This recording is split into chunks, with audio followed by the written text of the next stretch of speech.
He's talking about shit about me. I never see it talk about that guy, you know. Maybe he wants something, I don't know. He want to be famous, I don't know.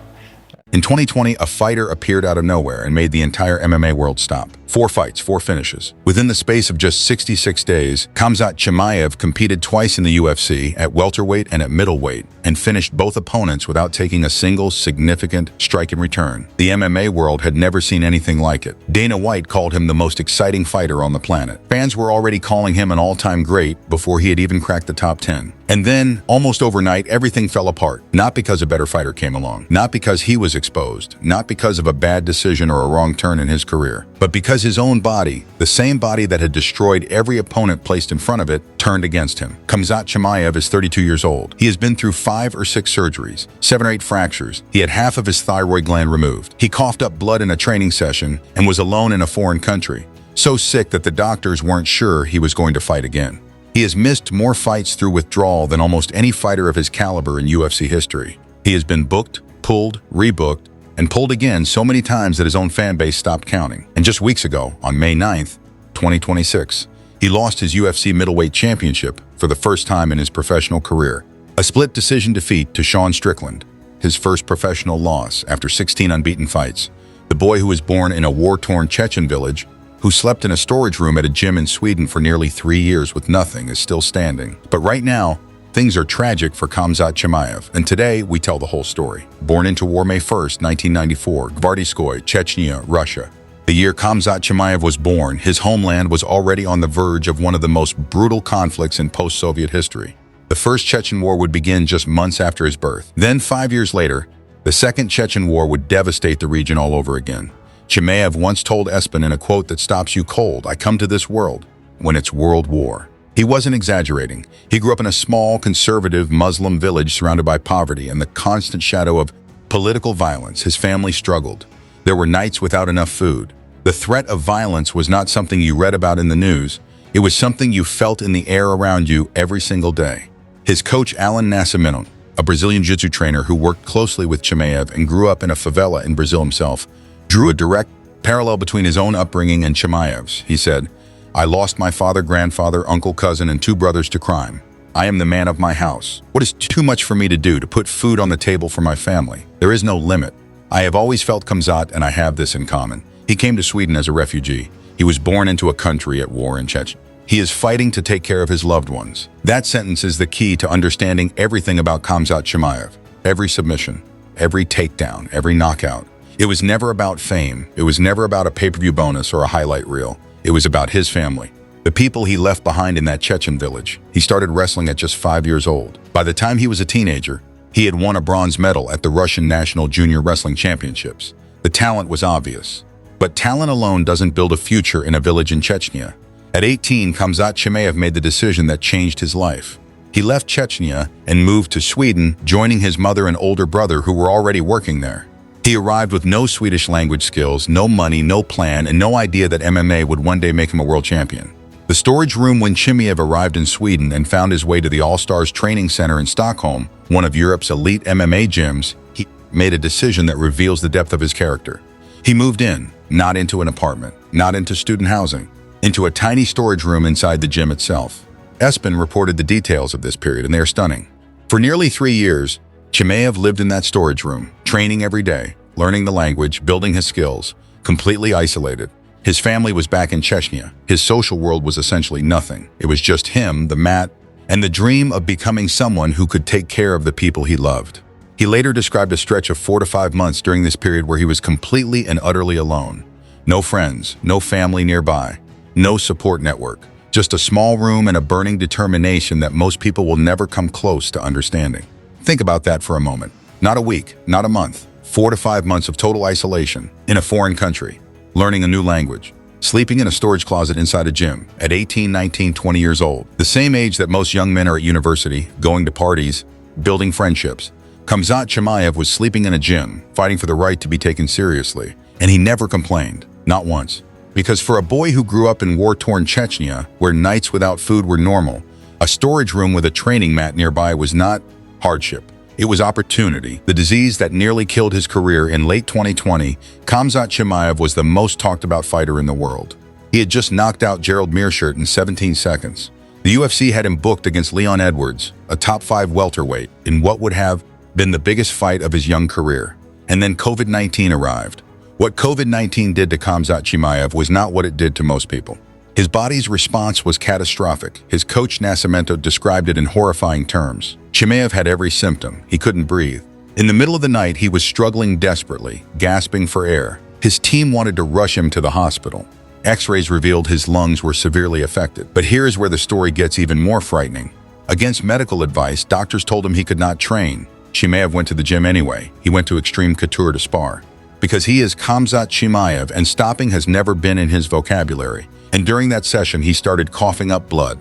He was alone in the United States. His teammates were in Sweden. He was in a foreign country, coughing up blood, with lungs that X-rays had already shown were badly damaged. In March 2021, Chimaev posted on Instagram what appeared to be a retirement announcement.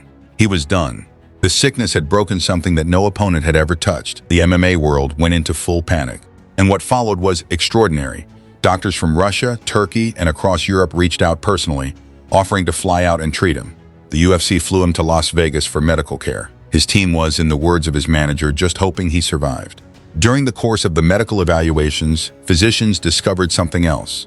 Something that explained why Chimaev's immune system had been so devastated and why he kept getting sick even after recovering.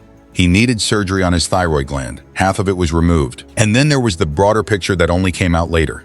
He has had 5 or 6 surgeries total, 7 or 8 fractures across his career. He told an interviewer plainly, "Doctors told me so many times that I wouldn't be able to fight. Well, I've proved them wrong so far. 5 or 6 surgeries, 7 or 8 fractures, half a thyroid removed, lungs so damaged that blood was coming up during training, and this man became a UFC champion.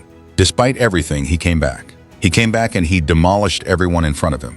Gilbert Burns tested him in 2022 and took him into deep water, the hardest fight of Chimaev's career, but Chimaev survived and won. He submitted Kevin Holland. He beat former welterweight champion Kamaru Usman by majority decision at UFC 294. He submitted Robert Whittaker in the first round in October 2024. And then, August 16, 2025, UFC 319, Chicago, United Center. Khamzat Chimaev walked out to fight Dricus du Plessis for the UFC middleweight championship. The boy from the Chechen war zone, the man who slept in a storage room, the fighter who coughed up blood and almost retired at 26. He controlled du Plessis across 5 rounds and won a dominant decision. He was the UFC middleweight champion. He had fulfilled the promise. He had taken care of his family. He was building homes near his native village in Chechnya. He was developing an MMA gym there to give young Chechen kids the same path that had saved his life. He had done everything he set out to do. But because of his history with illness, Chimaev was no longer the free, fearless fighter who had burst onto the scene in 2020. He had changed his entire lifestyle to stay healthy. He avoided crowded public spaces. He limited contact with everyone outside his training camp, including his own fans. He said, "I like the people and they love me. They want to take pictures, but I have to be careful. Maybe I get that sickness." A champion who cannot shake his fans' hands. A world-class athlete who has to live like someone with a compromised immune system because he does. That is not the story of invincibility. That is the story of a man fighting his own biology every single day just to stay in the sport. And then May 9th, 2026, Sean Strickland took everything. The first loss, UFC 328, May 9th, 2026. Prudential Center, Newark, New Jersey. Khamzat Chimaev versus Sean Strickland for the UFC middleweight championship. Strickland, who had already held this belt once before, who is one of the most durable and psychologically unshakable fighters in the division, made it a war. 5 rounds of relentless pressure and grinding warfare. The judges scored it for Strickland by split decision, 16 fights unbeaten, gone. The championship belt he fought his whole life for, his entire existence, from Chechnya to Sweden to Abu Dhabi to Chicago, gone. And Chimaev himself acknowledged that even in the build-up to that fight, he was carrying more than his opponent knew about. It had been reported that his inactivity and lifestyle restrictions leading into the camp were still influenced by his ongoing health situation. His immune system, permanently compromised by COVID and the thyroid surgery, still dictates how he trains, who he sees, where he goes.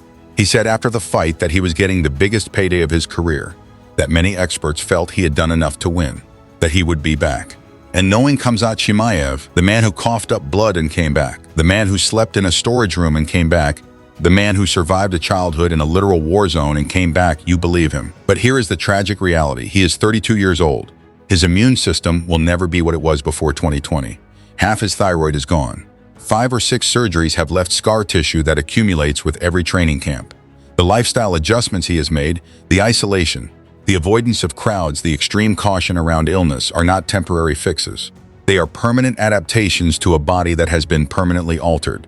And beyond the physical, there is the emotional weight of being Khamzat Chimaev in 2026. He is no longer the untouchable phenom. He has been beaten officially, on the record, by a man who was never supposed to stop the freight train. The narrative has shifted. The aura of invincibility, the thing that made him so psychologically dominant before a single punch was thrown, has a crack in it for the first time. His coach described his motivation as coming from a primal place, from the poverty and war and hunger of his Chechen childhood. And that kind of fuel is powerful, but it also burns at a cost, because the harder you burn, the faster the flame consumes itself. Chimaev said he is still building homes near his village, still developing that MMA gym for Chechen youth, still motivated by the family he is fighting for. The 3-time Swedish wrestling champion who became a UFC champion is not finished.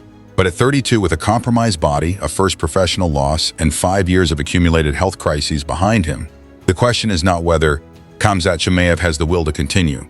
The question is whether his body will allow him to. Khamzat Chimaev at 32 years old is one of the most complicated and compelling stories in the history of the UFC. A child of war, a refugee, a boy who slept in a storage room and ate uncertainty for breakfast, a fighter who coughed up blood and was told by doctors multiple times that he would never fight again, and who fought anyway, and won, and became a champion. But the tragic reality is that the body keeps the score.